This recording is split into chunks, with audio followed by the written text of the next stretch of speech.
নবনীরদ নিন্দিত কান্তিধারম রস সাগর নাগর भूपवरं।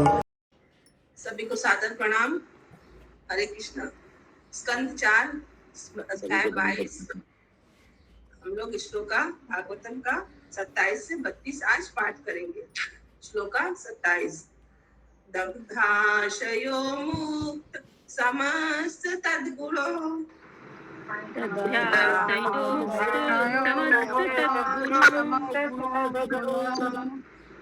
नैवात्मनो वै नन्तमिजीष्टे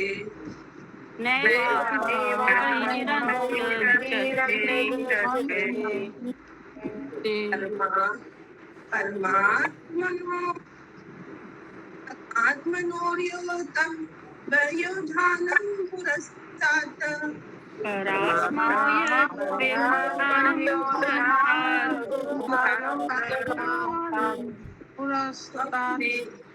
स्वप्ने यथा पुरुषः तद्विनाशे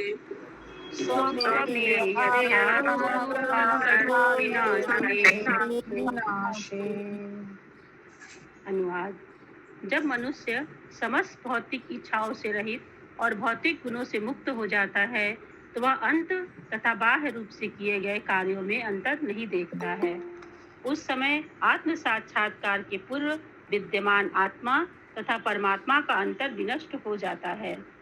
स्वप्न टूटने पर स्वप्न तथा स्वप्न देखने वाले के बीच कोई अंतर नहीं रह जाता।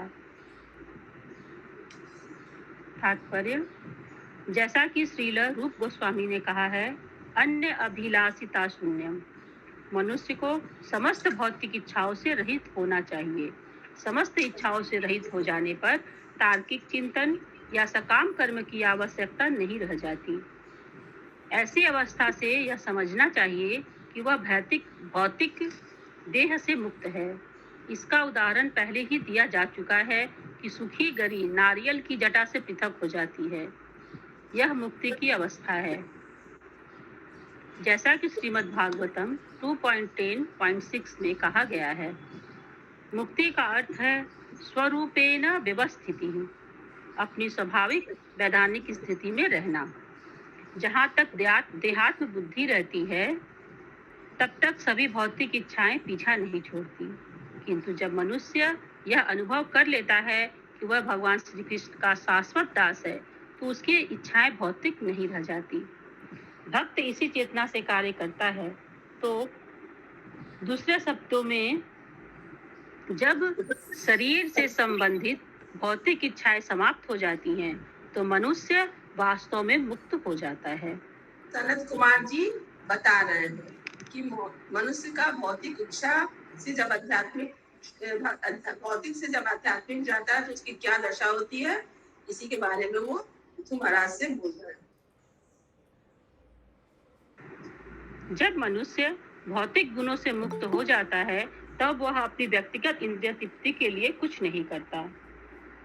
फिर आगे वह जो कुछ भी करता है वह निरपेक्ष स्तर पर होता है। बद्ध अवस्था 2 प्रकार के कर्म होते हैं। मनुष्य शरीर के लिए कार्य करता है। सेंटेंस क्या लिखा है? फिर आगे वह जो कुछ भी करता है वह निरपेक्ष स्तर पर होता है। निरपेक्ष हम लोग में अनासक्त ठीक, अनासक्त। अच्छा, वह अवस्था में बद्ध अवस्था में 2 प्रकार के कर्म होते हैं। मनुष्य शरीर के लिए कार्य करता है किंतु साथ ही वह मुक्त होने हेतु भी कार्य करता है। जब भक्त समस्त भौतिक इच्छाओं या भौतिक गुणों से मुक्त हो जाता है तब वह शरीर तथा आत्मा के लिए कर्म की द्वैतता से परे हो जाता है। तब देहात्म बुद्धि समाप्त हो जाती है। इसीलिए श्रील रूप गोस्वामी कहते हैं, इहा यस्य हरेदास्य कर्मणा मनसा गिरा निखिल स्वप्यस अवस्थासु जीवन मुक्तः स उच्यते। जब मनुष्य श्री भगवान की सेवा में पूर्ण रूप से संलग्न होता है तो वह जीवन की किसी भी अवस्था में मुक्त रहता है। वह जीवन मुक्त अर्थात इस भौतिक शरीर में रहते हुए मुक्त कहलाता है। ऐसी मुक्त अवस्था इंद्रिय तृप्ति के लिए किए गए कार्यों तथा मुक्ति के लिए किए कार्यों में कोई अंतर नहीं रह जाती। जब मनुष्य इंद्रिय तृप्ति की इच्छाओं से मुक्त हो जाता है तो उस पर शोक या मोह के फलों का कोई प्रभाव नहीं पड़ता। कर्मियों तथा ज्ञानियों द्वारा किए गए कर्मों से शोक तथा मोह उत्पन्न होता है, किंतु स्वरूप शुद्ध सिद्ध पुरुष जो केवल भगवान के लिए कर्म करते हैं उन्हें अनुभव नहीं करता। यह एकात्म की दशा है अथवा श्री भगवान के अस्तित्व में तदाकार होना है। इसका अर्थ यह हुआ कि व्यक्तिगत जीव अपना पृथक व्यक्तित्व बनाए रखते हुए भी पृथक स्वार्थ नहीं रखता। वह श्री भगवान की सेवा में पूरी तरह लग जाता है और उसे अपनी इंद्रिय तृप्ति से कोई वास्ता नहीं रह जाता। अतः वह केवल पूर्ण पुरुषोत्तम भगवान को देखता है, अपने आप को नहीं। उसके स्वार्थों का पूर्ण अंत हो जाता है। नींद टूटने पर स्वप्न समाप्त हो जाता है, किंतु स्वप्न में मनुष्य अपने आप को राजा मानकर शाही शान, सैनिक आदि सब कुछ देख सकता है। समझा रही हूँ माता जी? इसको समझाना है? नहीं, हम आप बोली तो हमको लगा कुछ बोलने वाली है। माता जी, हाँ बोलिए माता जी। माता जी একটু বুঝিয়ে বলুন, এটা বুঝতে পারছি না। जैसे कि जब कोई भौतिक में रहता है और वो जब भगवान के लिए कर्म करता है तो उसका अनुभव नहीं करता। इस तरह कि कोई नींद में रहता है तो अपने आप को राजा मानता है और भौतिक में भी रहता है तो अपने आप को बहुत संसार मानता है। लेकिन जब नींद टूट जाता है तो क्या देखता है? कहाँ पे हम हैं? तो यहाँ पे उसी का एग्जाम्पल दिए है। नींद टूटने पर स्वप्न समाप्त हो जाता है कि हम राजा नहीं हैं, हम भगवान के दास हैं। तो किंतु स्वप्न में मनुष्य अपने को राजा मानकर शाही शान, सैनिक आदि सब कुछ देखता है। स्वप्न समाप्त होने पर वह अपने अतिरिक्त कुछ नहीं देखता। तो जब भौतिक जीवन में रहते हैं और जब हमारा स्वप्न की तरह रहते हैं, सब मेरा है, सब मेरा है।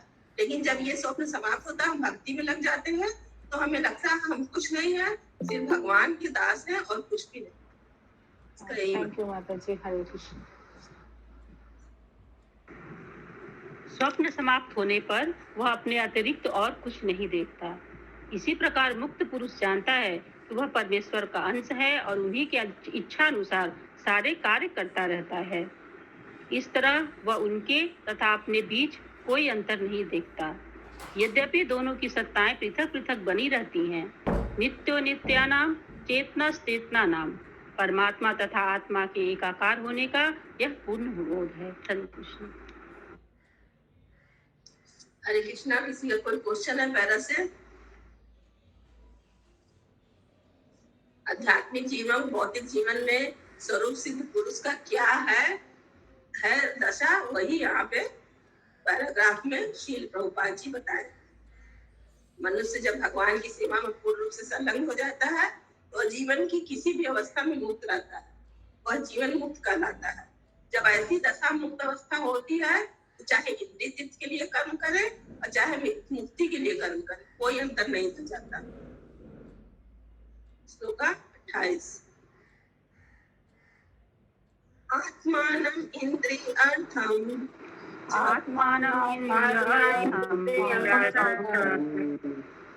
परम यदुभयो अपि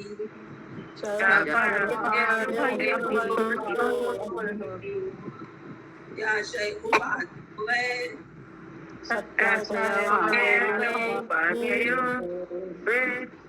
पुमान् पश्यति नान्यदा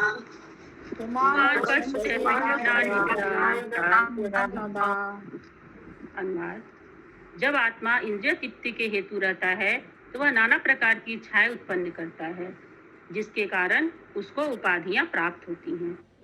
किंतु जब मनुष्य दिव्य स्थिति में रहता है तो वह सिर्फ भगवान की इच्छाओं को पूरा करने के अतिरिक्त और किसी कार्य में रुचि नहीं दिखाता। तात्पर्य: भौतिक इच्छाओं से आच्छादित होने के कारण आत्मा को विशेष प्रकार के देह की उपाधियों से ढका हुआ माना जाता है।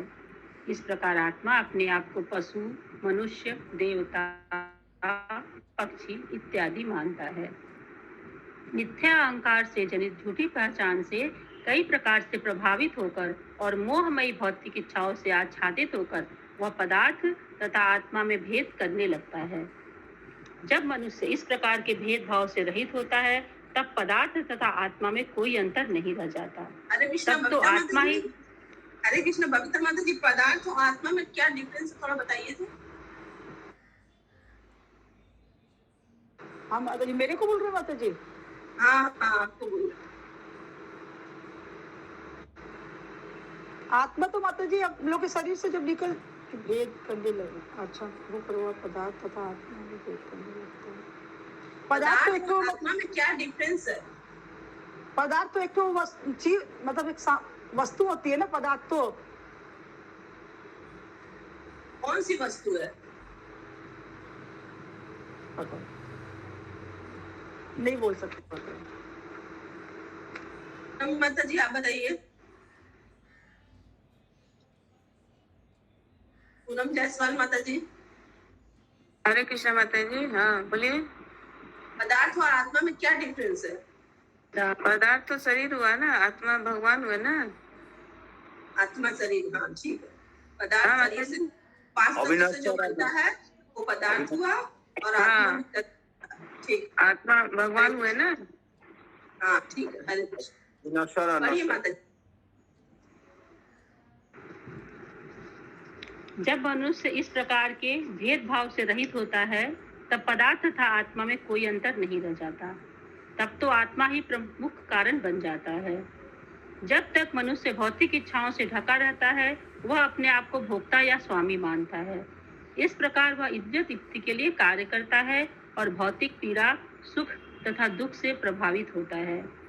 किंतु जब मनुष्य जीवन के इस बोध से मुक्त हो जाता है तो फिर वह उपाधियों से प्रभावित नहीं होता और प्रत्येक वस्तु को परमेश्वर के परिप्रेक्ष्य में आध्यात्मिक मानता है।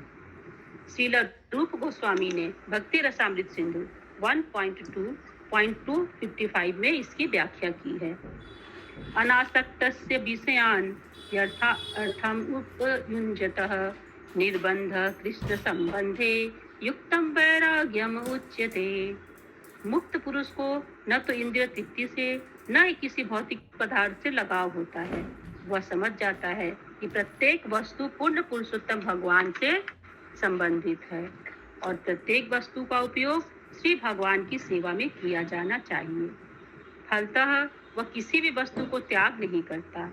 उसके लिए किसी भी वस्तु को त्यागने का प्रश्न नहीं उठता, क्योंकि परमहंस जानता है कि किस प्रकार प्रत्येक वस्तु को श्री भगवान की सेवा में लगाया जाए। मूलतः प्रत्येक वस्तु आध्यात्मिक है, कुछ भी भौतिक नहीं है। श्री चैतन्य चरितामृत मध्य 8.274 में भी कहा गया है कि महाभागवत में कोई भौतिक दृष्टि नहीं होती। स्थावर जंगम देखे ना देखे तार मूर्ति, सर्वत्र होय निज इष्ट देव स्फूर्ति। यद्यपि वह वृक्षों, पर्वतों तथा अन्य जीवों को यहाँ वहाँ देखता है, किंतु वह उन्हें परमेश्वर के सृजन के रूप में देखता है और इस संदर्भ में वह केवल सृष्टा को देखता है, सृजित को नहीं। दूसरे शब्दों में वह सृजित तथा सृष्टा में कोई अंतर नहीं देखता। वह प्रत्येक वस्तु में पूर्ण पुरुषोत्तम भगवान के दर्शन करता है। वह प्रत्येक वस्तु में भगवान श्री कृष्ण को और भगवान श्री कृष्ण में प्रत्येक वस्तु को देखता है। यही एकता है। हरे कृष्ण। ऐसा दशा हम लोग का कब आएगा? प्रयास करते रहेंगे प्रभु। हरे कृष्ण माता जी, इस जन्म में तो शायद नहीं। इतनी आसक्तियां हैं कि वही तो बोल रहे हैं, ऐसा दशा हम लोग का करेंगे। कुसुम माता जी चलिए, इतना तो पूरी प्रयास करने से होगा। प्रयास करते रहेंगे। थोड़ा सा आशा बढ़ा दिए। अच्छा है, प्रयास करेंगे तो पहला सीढ़ी तो पहुंच ही जाएंगे। हरि बोल। किसी का कोई क्वेश्चन है? नहीं तो हम लोग दूसरा श्लोक को पढ़ते हैं। 29 निमित्ते सति सर्वत्र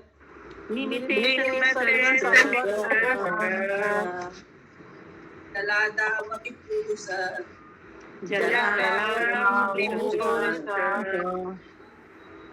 आत्मनस्य परस्यापि आत्मा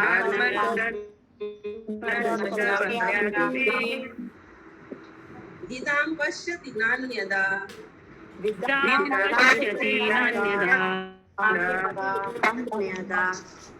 अनुवाद। विभिन्न निमित्तों कारणों के फलस्वरूप ही मनुष्य अपने तथा दूसरों में अंतर देखता है। जिस प्रकार जल, तेल या दर्पण में एक ही पदार्थ के प्रतिबिंब भिन्न भिन्न प्रकार से दिखते हैं। तात्पर्य: आत्मा एक है और वे है पूर्ण पुरुषोत्तम भगवान। विश्वांश तथा विभिन्नांश विस्तारों में प्रकट होते हैं। जीव भिन्नांश विस्तार है, पूर्ण पुरुषोत्तम भगवान के विभिन्न अवतार स्वांश विस्तार हैं। इस प्रकार परमेश्वर की विभिन्न शक्तियां हैं और इन शक्तियों के विभिन्न विस्तार हैं। इस प्रकार विभिन्न कारणों से एक ही तत्व श्री भगवान के विभिन्न विस्तार होते हैं। यह समझ ही असली ज्ञान है। किंतु जीव उपाधि से, शरीर से आवृत्त हो जाता है तो उसे वैसे ही अंतर जान पड़ते हैं जैसे जल, तेल या दर्पण में देखने पर अपने ही प्रतिबिंबों में अंतर जान पड़ता है। जब कोई वस्तु जल से प्रतिबिंबित होती है तो वह जल प्रतीत होती है। जब कोई बर्फ से प्रतिबिंबित होती है तो स्थिर लगती है। तेल से प्रतिबिंबित होने पर वह धुंधली नजर आती है। वस्तु एक है किंतु विभिन्न अवस्थाओं में वह भिन्न प्रतीत होती है।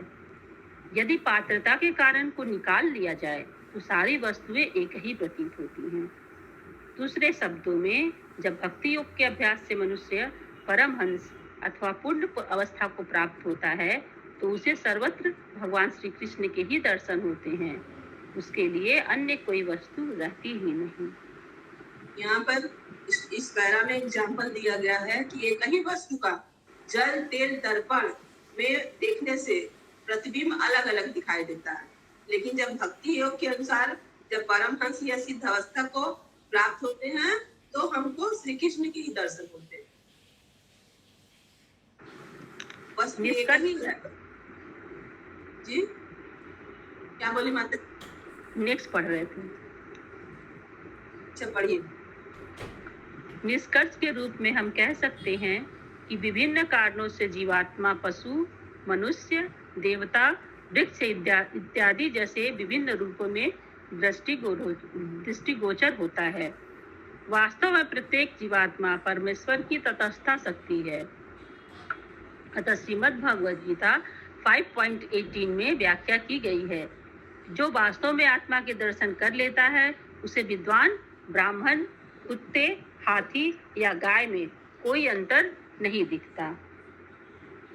पंडितः समदर्शिनः। आप मत बोलिएगा सुषमा माता जी, इस लोग कौन बताएगा? ममता माता जी, ठीक है। और कोई? पिंकी माता जी, रेखा माता जी, सभी लोग भक्ति शास्त्री में लर्न किए हैं इस श्लोक का। भक्ति शास्त्री वाले लोग को बताएं कम से कम। फर्स्ट लाइन याद नहीं आ रहा। फर्स्ट लाइन बोले? थोड़ा सा याद हो रहा विद्या, विद्या विनय, विद्या विनय वर्तन पे कोई बोल तो रहा है। शीला माता जी बोल रहे हैं क्या? याद नहीं आ रहा ठीक से, लेकिन थोड़ा थोड़ा हमको ख्याल आ रहा है कि ये श्लोक का पता पहला है। लाइन बता दे रही है माता जी, तब बताइए दूसरा लाइन। सुनीचेव चापते के च पंडिता समझ। हरि बोल, हरि बोल। लेकिन मैंने देख के बोला। देख के नहीं बोलना चाहिए। देख के नहीं बोलना है। सामने था ना तो मैंने देख के बोला। बता रही थी कोई, मतलब ये चीटिंग नहीं हुआ, तुम बता रही ना कि हम देख के बोले। सही बात। विद्या विनय संपन्न वाला है। विद्या विनय संपन्ने ब्राह्मणे गवि हस्तिनी सुनी चैव स्वपाके च पंडिता समदर्शिनः। जो पंडित है उसके लिए विद्वान, ब्राह्मण, कुत्ते, हाथी, गाय सब एक समान है। चलिए पढ़िए आगे। जो वास्तव में पंडित है वह केवल जीवात्मा को देखता है, उसके बाह्य आवरण को नहीं। अतः जो अंतर है वह विभिन्न सकाम कर्मों का फल है, और जब हम सकाम कर्म करना बंद करके उन्हें भक्ति के कार्य में रूपांतरित कर देते हैं, तो हम यह समझ पाते हैं कि हम अन्यों से भिन्न नहीं हैं, उनका रूप चाहे जो भी हो। ऐसा केवल कृष्ण भावनामृत के अंतर्गत ही संभव है। इस आंदोलन में विश्व के सभी भागों की सभी जातियों के लोग भाग ले रहे हैं, और वे अपने आप को पूर्ण पुरुषोत्तम भगवान के दास समझते हैं। अतः वे काले, गोरे, पीले, लाल में कोई भेदभाव नहीं देखते। अतः कृष्ण भावनामृत आंदोलन ही एकमात्र साधन है जिससे जीवात्मा समस्त उपाधियों से मुक्त हो सकती है। हरे कृष्ण। समस्त उपाधियां का मीन्स यहाँ पे वही, कोई विद्वान है तो कोई गाय है तो कोई ब्राह्मण है, कोई हाथी है। इस उपाधि से कृष्ण भावनामृत में हम लोग रहेंगे तो सबको एक समान समझने लगे। माने ये सारी जो भी उपाधियां वो शारीरिक हैं, आत्मा की नहीं है। हाँ, शारीरिक, आत्मा की कोई उपाधि नहीं है। किसी का कोई क्वेश्चन है?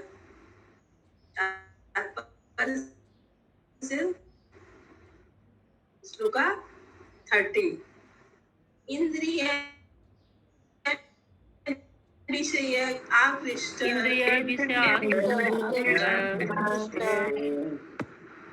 चित्तं ध्यायतां मनः,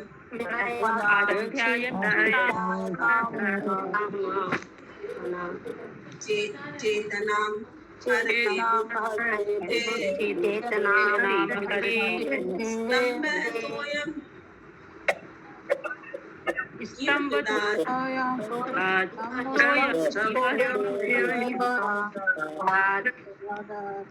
हरे कृष्ण माता जी, जब मनुष्य का क्या बोले? स्क्रीन शेयर नहीं हो रहा है। हो तो रहा है, हो रहा है। मेरा तो नहीं आ रहा है। हो रहा है। अंजना माता जी पे पिन करिए, आएगा। यहाँ तो दिख रहा है माता जी। अनुवाद। जब अंजना माता मनुष्य जी का का आ रहा है, लेकिन कुछ लिखा हुआ नहीं आ रहा है, ऐसे ब्लैंक आ रहा है। नहीं आ रहा है, तो आ रहा है, हम लोग में पूरा आ रहा है। फिर से आप ऑफ करके ऑन करिए। अच्छा, ठीक। अनुवाद। जब मनुष्य का मन तथा इंद्रियां सुख भोग के हेतु विषय वस्तुओं के प्रति आकर्षित होते हैं, तो मन विचलित हो जाता है। परिणाम स्वरूप लगातार विषय वस्तुओं का चिंतन करने से मनुष्य की असली कृष्ण चेतना वैसे ही खो जाती है जैसे कि जलाशय के किनारे उगी हुई बड़ी बड़ी घासों के द्वारा चूसे जाने के कारण जलाशय का जल खत्म हो जाता है। तो इस अनुवाद में देखिए, मनुष्य का मन और उनकी इंद्रिया का सुख भोग का किससे उपमा दिया गया है? सो ये घास का और जलाशय के जल का। मन, जब मन इंद्रिय विषय में रहता है और तो विषय के वस्तुओं के प्रति आकर्षित होता है तो मन विचलित हो जाता है। मनुष्य की असली कृष्ण चेतना तब खो जाती है। कैसे खो जाती है? जिस तरह की जलाशय के किनारे जो बड़ी बड़ी घास होती है, वो लोग पानी टान लेता है, जलाशय सूख जाता है। तात्पर्य। इस श्लोक में बड़े ही सुंदर ढंग से बताया गया है कि हमारी मूल कृष्ण चेतना किस प्रकार दूषित हो जाती है। हम किस प्रकार परमेश्वर से अपने संबंध को उत्तरोत्तर भूलते जाते हैं। पिछले श्लोक में बताया गया है कि हमें निरंतर श्री भगवान की भक्ति में लगे रहना चाहिए, जिससे भक्ति की प्रज्वलित अग्नि समस्त भौतिक इच्छाओं को भस्म कर दे और हम जन्म मृत्यु के चक्कर से मुक्त हो सके। यह वह अप्रत्यक्ष विधि है जिससे हम पूर्ण पुरुषोत्तम परमेश्वर के चरणारविंद में अपनी अटूट श्रद्धा बनाए रख सकते हैं। जब मन को निरंतर इंद्रिय तृप्ति के बारे में सोचने हेतु छोड़ दिया जाता है तो हमारे भौतिक का बंधन का कारण बन जाता है। यदि हमारा मन इंद्रिय तृप्ति के विषयों से ही पूरित रहे तो हम कृष्ण भक्ति करने की चाह रख कर भी सतत अभ्यास के कारण इंद्रिय तृप्ति के विषय को नहीं भूल सकते। यदि कोई संन्यास आश्रम ग्रहण कर ले किंतु मन को बस में न कर पाए तो वह सदैव इंद्रिय तृप्ति जैसे परिवार, समाज, कीमती घर इत्यादि के बारे में सोचता रहेगा। भले ही वह हिमालय में या जंगल में क्यों न चला जाए, उसका मन इंद्रिय तृप्ति की वस्तुओं में रमा रहेगा। इस प्रकार क्रमशः मनुष्य की बुद्धि प्रभावित होती रहेगी, जिससे कृष्ण चेतना भक्ति के प्रति उसकी मौलिक रुचि समाप्त हो जाएगी। एक लाइन यहाँ पर हरे कृष्ण इस पैरा में आया है, जब मन को निरंतर इंद्रिय चित्त के बारे में सोचने के लिए छोड़ दिया जाता है तो हमारे भौतिक बंधन का कारण बन जाता है। यदि हमारा मन इंद्रिय चित्त के विषयों से पूरित रहे, आपने भी यही लिखा है। हाँ माता जी। तो इसका क्या मतलब, पूरित रहे तो हम कृष्ण भक्ति की चाह रखकर भी सतत अभ्यास के कारण इंद्रिय चित्त के विषय को नहीं भूल सकते। मतलब इसमें कह रहे हैं कि जब हमारा मन जो है हमेशा इंद्रिय तृप्ति के बारे में सोचता रहेगा तो वो भौतिक बंधन में बंध जाएगा। मतलब क्या? हाँ बता रहे हैं, जब हम कृष्ण भक्ति करने की चाह रखते हैं और बहुत प्रयास भी करते हैं विषय, लेकिन हमारा मन जो है इंद्रिय तृप्ति के विषय से, हाँ ये हमारा वही तो बता रहे हैं, के विषयों से पूरित रहे, इंद्रिय तृप्तियों के मतलब डूबा रहता है, पूरित मतलब कि उसमें डूबा रहता है, तो हम चाह कर भी कृष्ण भक्ति नहीं कर पाते। पूरित मतलब कि डूबा रहता है इंद्रिय तृप्ति में। ठीक है, आगे बढ़े। हाँ हाँ, जब इंद्रिय तृप्ति में मन डूबा रहेगा तो भक्ति हम चाहेंगे कि करें, लेकिन नहीं कर पाएंगे, क्योंकि वो जो हमारा इंद्रिय तृप्ति का भावना है वो उसको हमको करने में रोकता है। आश्रम ग्रहण कर ले किंतु मन को वश में न कर पाए तो वह सदैव इंद्रिय तृप्ति यथा परिवार, समाज, कीमती घर इत्यादि के बारे में सोचता रहेगा। भले ही वह हिमालय में या जंगल में क्यों न चला जाए, उसका मन इंद्रिय तृप्ति की वस्तुओं में रमा रहेगा। इस प्रकार क्रमशः मनुष्य की बुद्धि प्रवाहित होती रहेगी, जिससे कृष्ण चेतना के प्रति उसकी मौलिक रुचि समाप्त हो जाएगी। अब समझिए, यहाँ पर दिया गया उदाहरण अत्यंत सटीक है। यदि किसी विशाल जलाशय के चारों ओर ऊंची ऊंची कूस घास उगी हो तो उसका जल सूख जाएगा। इसी प्रकार जब भौतिक इच्छाएं बढ़ जाती हैं तो चेतना का स्वच्छ जल सूख जाता है। अतः इस ऊंची कूस घास को पहले से ही काट देना या समूल नष्ट कर देना चाहिए। श्री चैतन्य महाप्रभु ने उपदेश दिया है, यदि धान के खेत में खरपतवारों को उगने दिया जाए तो वे उर्वरक तथा जल का उपयोग कर लेंगे और धान के पौधे सूख जाएंगे। इंद्रिय भोग की भौतिक इच्छा ही इस भौतिक जगत में हमारे पतन का कारण है, और इस प्रकार हम 3 प्रकार के तापों एवं जन्म, मृत्यु, जरा, रोग के शिकार होते रहते हैं। किंतु यदि हम अपनी इच्छाओं को श्री भगवान की दिव्य प्रेममयी सेवा की ओर मोड़ दें तो हमारी इच्छाएं पवित्र हो जाती हैं। हम इच्छाओं को मार नहीं सकते हैं, हमें उन्हें विभिन्न उपाधियों से शुद्ध करना है। यदि हम अपने आप को निरंतर किसी विशेष राष्ट्र, समाज या परिवार के सदस्य के रूप में मानकर उन्हीं का चिंतन करते रहें तो हम जन्म मरण के बद्ध जीवन में दृढ़ता पूर्वक उलझ जाते हैं।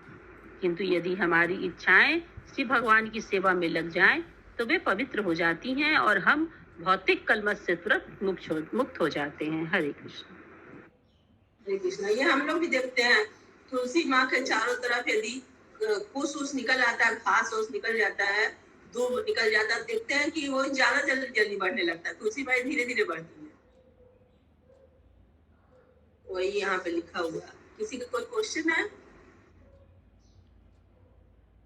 श्लोका 31। भ्रष्टति अनुस्मृत चित्तम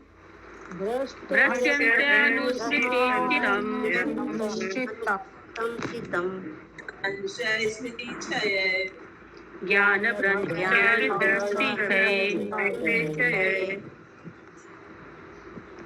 तद्रोधम कवये प्राहु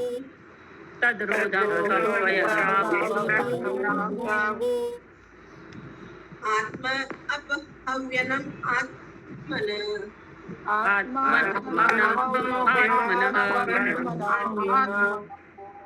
अनुवाद।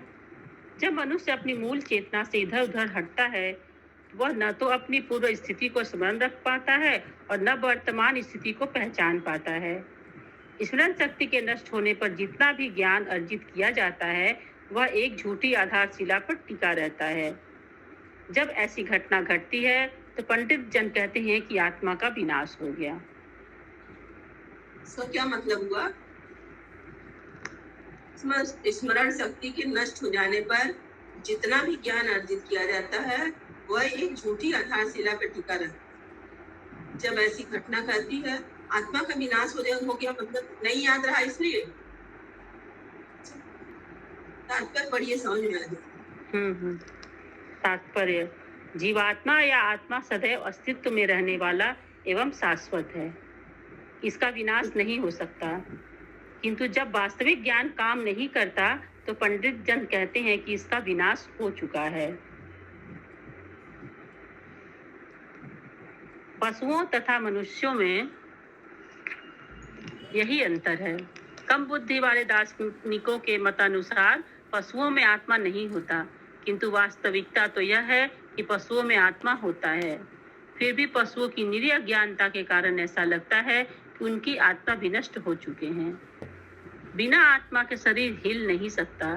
सजीव एवं निर्जीव जीव शरीर के बीच यही अंतर होता है। जब आत्मा शरीर से बाहर ज्ञान नहीं रहता किसी को तो उसका आत्मा का विनाश हो चुका है। जैसे पशु लोग को ज्ञान नहीं रहता तो ये लोग कहते हैं कि अल्पज्ञ लोग कि उनकी आत्मा ही नहीं। जब आत्मा शरीर से, हाँ बोलिए माता जी। पढ़िए आगे। जब आत्मा शरीर से बाहर निकल जाता है तो शरीर मृत कहलाता है। आत्मा को तभी विनष्ट कहा जाता है जब समुचित ज्ञान प्रदर्शित नहीं हो पाता। हमारी मूल चेतना कृष्ण चेतना है, क्योंकि हम श्री कृष्ण के अंश हैं। जब यह चेतना दिग्भ्रमित हो जाती है और जीव भौतिक वातावरण में आ गिरता है, जिससे मूल चेतना दूषित हो जाती है, तो वह सोचने लगता है कि वह इस भौतिक तत्व की उपज है। इस प्रकार वह पूर्ण पुरुषोत्तम भगवान का अंश होने की अपनी स्थिति को उसी प्रकार भूल जाता है जिस प्रकार सोते समय मनुष्य अपने आप को भूल जाता है। इस प्रकार मूल चेतना के कार्यकलापों के अवरुद्ध होने से विनष्ट आत्मा के सारे कार्यकलाप मिथ्या आधार पर संपन्न होते हैं। आज के समय में मानवीय सभ्यता देहात्म बुद्धि की झूठी भूमिका पर कार्य कर रही है। अतः यह कहा जा सकता है कि वर्तमान युग के लोगों ने अपनी आत्मा खो दी है और इस प्रकार वे पशु तुल्य हैं। हरे कृष्ण। जब भगवान को नहीं मानना ही आत्मा का विनाश करना है। आध्यात्मिक ज्ञान, भौतिक ज्ञान रहता है, आध्यात्मिक ज्ञान नहीं होगा तो समझिए हम लोग का आत्मा ही नहीं विनाश होता है। आपको समझ में आया ये वाला श्लोक का तात्पर्य? अनुवाद? यस माता जी। यस माता जी। आज का अंतिम श्लोक 32। नातः परतरो लोके नातः परतरो लोके पुंसः स्वार्थवती क्रम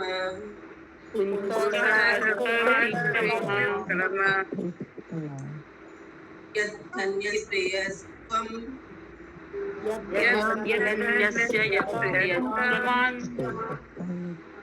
आत्मनः स्वाव्यतिक्रमात्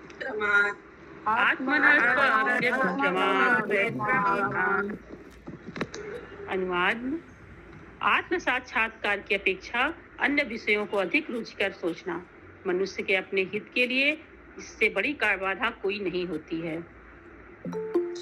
तात्पर्य: मनुष्य जीवन विशेष रूप से आत्म साक्षात्कार के निमित्त है। आत्मा का अर्थ है परमात्मा तथा जीव, अर्थात पूर्ण पुरुषोत्तम भगवान तथा जीवात्मा।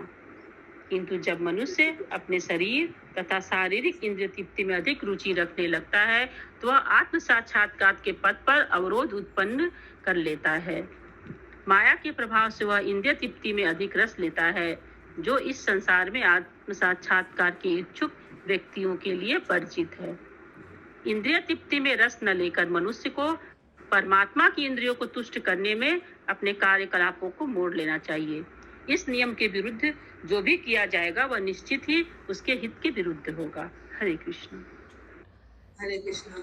श्रीमद् ग्रंथ भागवतम की जय। श्रील प्रभुपाद की जय।